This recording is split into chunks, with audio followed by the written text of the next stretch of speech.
할렐루야. 하나님 우리와 함께 하시는 하나님입니다. 우리는 이것을 믿습니다. 왜냐하면 우리 주님의 이름이 임마누엘 하나님이시기 때문에 그렇습니다. 그럼에도 불구하고 많은 경우 우리는 우리와 함께 하시는 하나님에 대해서 의문을 갖습니다. 과연 정말 하나님이 우리와 함께 계실까? 그리고 더 많은 경우 우리는 어쩌면 하나님은 아직은 멀리 계시고 나와 진짜 함께하고 계시는 않아 라는 생각을 갖고 삽니다. 왜냐하면 생각보다 우리 생활에 너무도 많은 어려움들을 우리가 혼자 이겨내고 헤쳐나가게 되기 때문에 그렇습니다. 우리의 느낌은 그렇습니다. 그 이유가 무엇이고 그거에 대한 성경의 답은 무엇일까요? 이거에 대해서 빌립보서 1장 21절 말씀을 갖고 나누기 원합니다. 1장 21절 이렇게 써 있습니다. 이는 내게 사는 것이 그리스도니 죽는 것도 유익함이니라. 사도 바울은 지금 로마의 감옥에 갇혀서 빌립보서를 쓰면서 자신에 대해서 이렇게 고백하고 있습니다. 내게 사는 것이 그리스도니 죽는 것도 유익함이라. 물론 이 말씀은 우리에게 더 많은 아름다운 메시지와 도전을 주는 말씀입니다. 그럼에도 불구하고 이 말씀을 통해서 사도 바울과 예수님의 관계가 어떤 것인지 한번 우리가 살펴보기 원합니다. 저는 이번에 인도에 들어오면서 하나님께서 사실 준비할 때, 이 인도에 오는 것을 준비할 때 별로 큰 어려움이 없었습니다. 왜냐하면 인도의 코로나 상황이 거의 진정된 상황 같았고, 그리고 확진자도 별로 나오지 않았었습니다. 그래서 비자 길도 열리고 항공 길도 열렸었습니다. 그런데 막상 실제 비자를 신청하고 항공권을 사다 보니 갑자기 환경이 바뀌었습니다. 급작스럽게 인도에 코로나가 퍼지기 시작했고 확진자가 급증하기 시작했습니다. 솔직히 어제 같은 경우에는 전 세계에서 가장 많은 확진자가 인도에서 나왔습니다. 무려 15만 명이 나왔습니다. 지난해 가장 많은 때보다도 더 많은 숫자가 나왔습니다. 이런 상황을 저도 한국에서 준비하면서 결국 우리가 인도를 향해 출발하기 직전에 저는 하나님께 기도했습니다. 하나님, 정말 제가 가야 되는 게 맞습니까? 환경이 왜 이렇게 안 좋아집니까? 또 거기 가서 봉쇄를 당해서 집에만 갇혀 사는 건 아닐까요? 그랬을 때 우리 주님께서 제게 제 마음에 이렇게 말씀하셨습니다. 만약 네가 간다면 지금은 갈 수 있을 것이다. 그리고 간다면 거기에는 많은 어려움이 올 수도 있다. 그런데 만약 지금 네가 그것이 두려워서 안 간다면 어쩌면 너는 아주 오랫동안 가지 못하게 될 것이다. 너는 무엇을 선택하겠느냐? 그래서 저는 기꺼이 그럼 주님, 갈 수 있는 길이 열린 지금 상황에 저는 가겠습니다. 이것이 저에게 큰 어려움이 된다 할지라도 저는 그 땅에 가고 싶습니다. 왜냐하면 거기에 제가 사랑하고 만나야 될 영혼들이 있기 때문에 그렇습니다. 그렇게 하고 저희는 정말 인도 땅에 들어왔습니다. 그리고 정말 순적하게 저희 사역지까지 잘 도착했습니다. 도착하면서 저희가 자가격리를 하는 동안 정말 한국에서보다 훨씬 급격한 속도로 코로나 확진자 수는 늘기 시작했고 급기야는 야간 통행금지가 곳곳에서 시작되었고 저희 사역지에서도 시작이 되었습니다. 저는 그 상황을 보면서 놀랬습니다. 왜 놀랬냐고요? 왜냐하면 제가 인도로 출발하기 전에 하나님께서 제게 해주신 그 음성이 정확하게 맞았기 때문에 그렇습니다. 그분께서 말씀하신 대로 저는 그때 들어왔기 때문에 들어올 수 있었습니다. 근데 지금은 많은 분들이 더 이상 들어오지 않습니다. 이런 상황에서 들어올 수가 없죠. 또 한 가지 정말 들어오고 보니까 정말 놀랍도록 코로나 확진자가 늘고 있어요. 앞으로도 이것이 어떻게 전개될지 모르겠습니다. 하지만 저희는 행복합니다. 왜냐하면 저희가 사랑하고 만나고 싶은 영혼들 속에 와 있기 때문에 그렇습니다. 근데 제 마음에 참 감동과 함께 부끄러움이 왔습니다. 감동은 정말 주님이 저한테 말씀하셨구나 라는 거에 대한 감동이었습니다. 물론 저는 사람들에게 주님께서 제게 이렇게 말씀했다고 고백을 했습니다. 그러나 솔직히 제 마음은 반반이었습니다. 제 느낌인지 주님의 마음 음성인지 저는 그것을 저울질하고 있었습니다. 근데 정말 와서 보니까 주님이 말씀하신 대로 상황이 그대로 전개되는 거예요. 분명히 주님이 저한테 말씀하신 게 맞는 것이었습니다. 그래서 제가 부끄러웠습니다. 왜냐하면 주의 음성을 100% 제가 믿지 않고 신뢰하지 않았기 때문에 그렇습니다. 한 가지 감정을 더 드리고 싶습니다. 저는 인도에 오기 전에 정말 터무니없이 높아진 항공료 때문에 고민을 했습니다. 그리고 하나님께 잠시 기도를 했습니다. 하나님, 이 항공료를 어떻게 해결해야 될까요? 주님이 해결해 주세요. 저는 사람한테 이런 얘기 하고 싶지 않습니다. 그 기도를 한 그날 저는 저희 둘째 아들을 대학에 다시 보내기 위해서 학기가 개강되었기 때문에 역에 데려다 주었습니다. 기차를 타고 가야 되기 때문에요. 그날 비가 많이 왔어요. 그리고 기차가 오기까지 20분 정도 시간이 남았습니다. 그래서 저는 할 수 없이 저희 아들에게 차에서 앉아서 기다리자겠습니다. 그 역전 주차장에서 저희가 기다리는 동안 그 사이 5분이 지나자 저희 정반대편에 서 있던 검은색 소나타 차가 갑자기 서 있다가 저를 향해서 그냥 직진하기 시작했습니다. 2m 거리 정도 됐는데 그리고 저희 차를 받아버렸어요. 너무도 우스운 접촉사고였습니다. 도로에서도 아니고 어떻게 주차장에서 이런 일이 일어날 수 있을까? 그것도 서 있는 차끼리.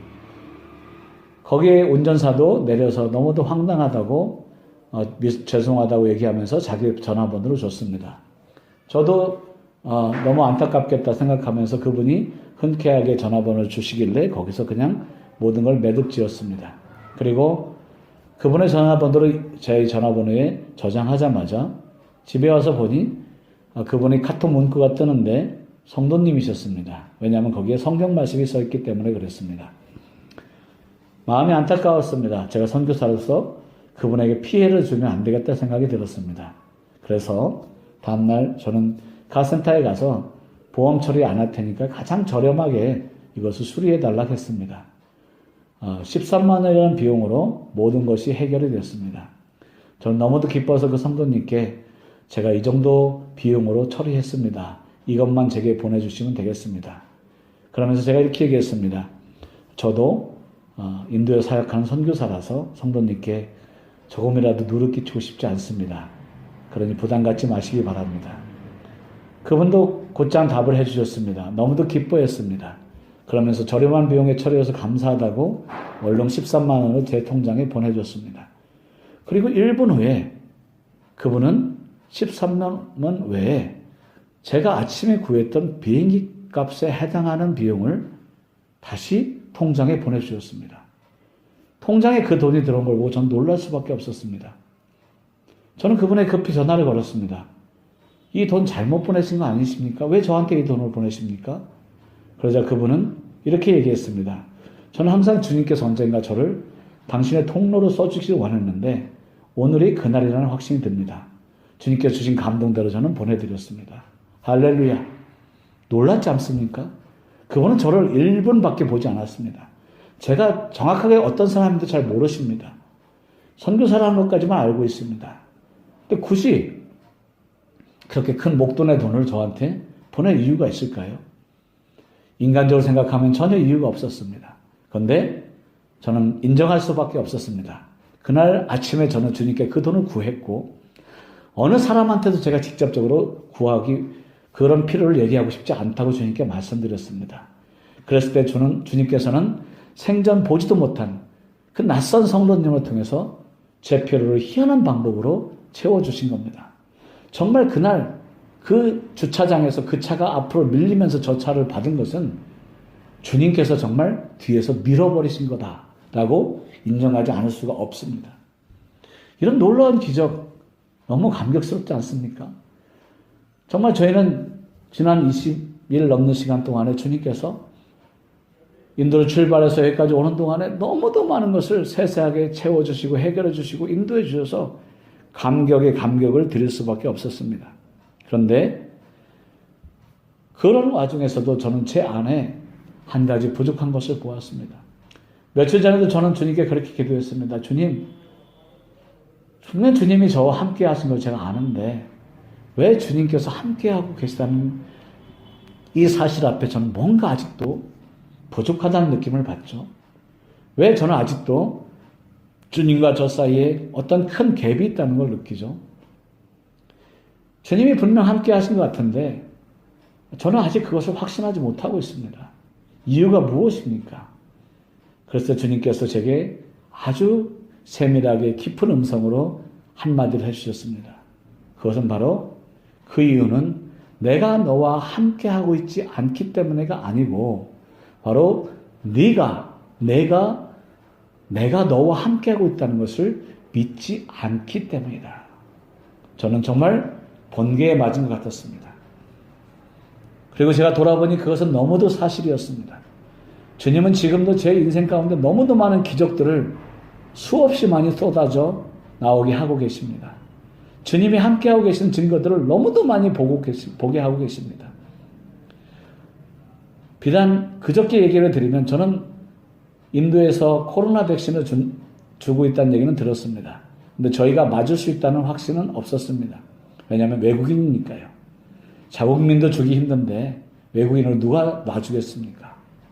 근데 저는 일단 신청을 해봤습니다. 근데 병원 측에서 전화가 왔어요. 근데 하필이면 저희 성도님이었습니다. 할렐루야. 저희 성도님이 거기에 수석 간호사로 있었어요. 그것도 코로나 백신을 놔주는. 그분은 저를 잽싸게 불렀고 따로 백신을 챙겨서 저희를 놔줬습니다. 아무런 어려움 없이 저는 한국에 있으면 절대 맞지 못할 코로나 백신을 여기 와서 맞았습니다. 얼마나 감사한지요. 정말 주님이 주신 기적이 날마다 일어나고 있어요. 불가능한데 가능으로 바뀝니다. 그런 걸 보면서도 왜 저는 하나님을 누리지 못하고 있었을까?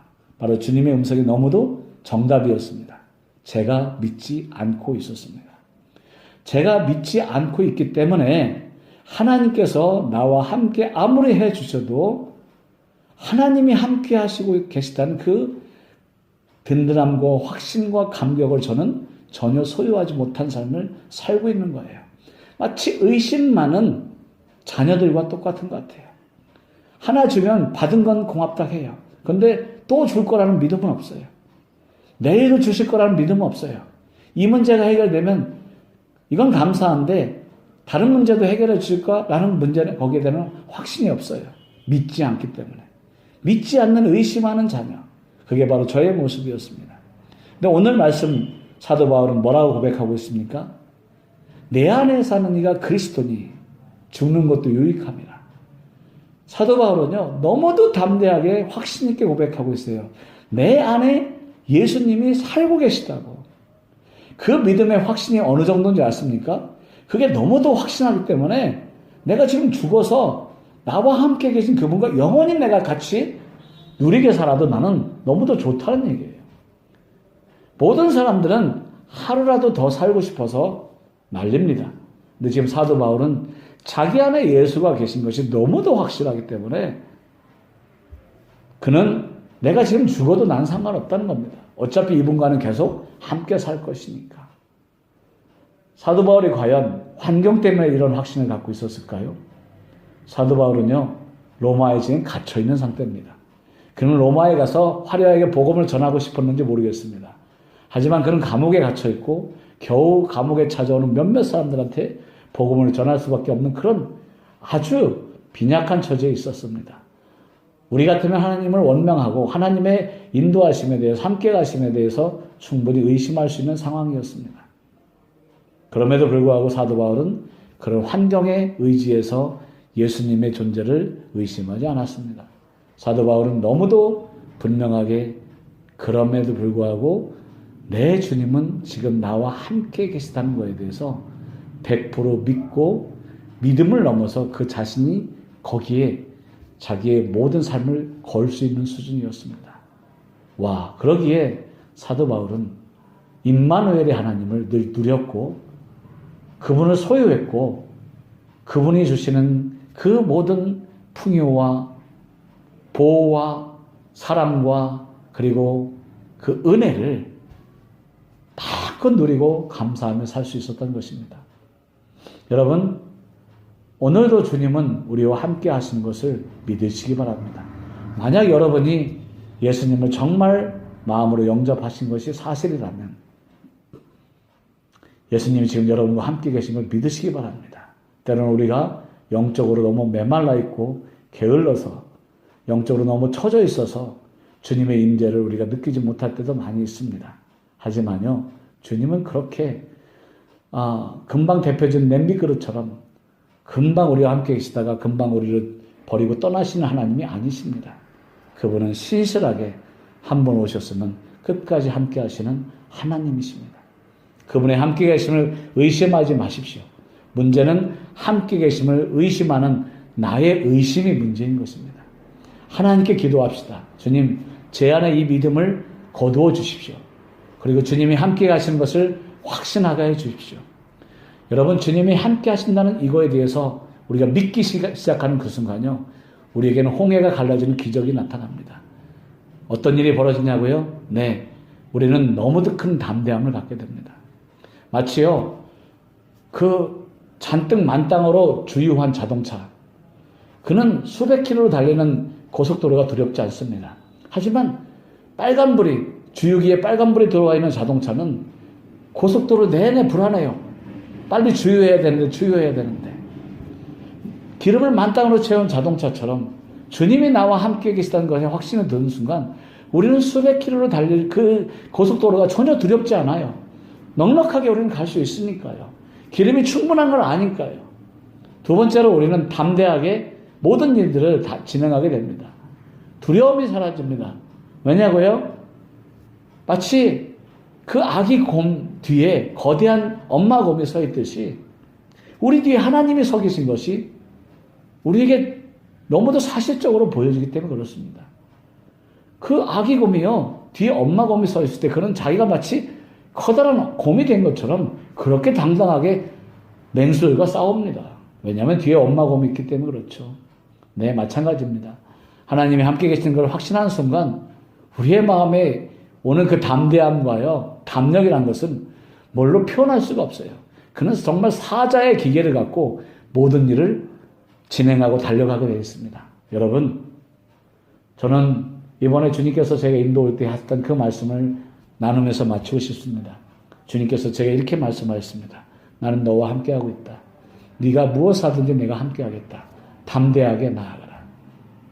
사도 바울에게도 하나님께서는 그가 그 예루살렘에서 잡혔을 때 그렇게 얘기했습니다. 내가 너와 함께하고 있다. 너는 담대히 복음을 외쳐라.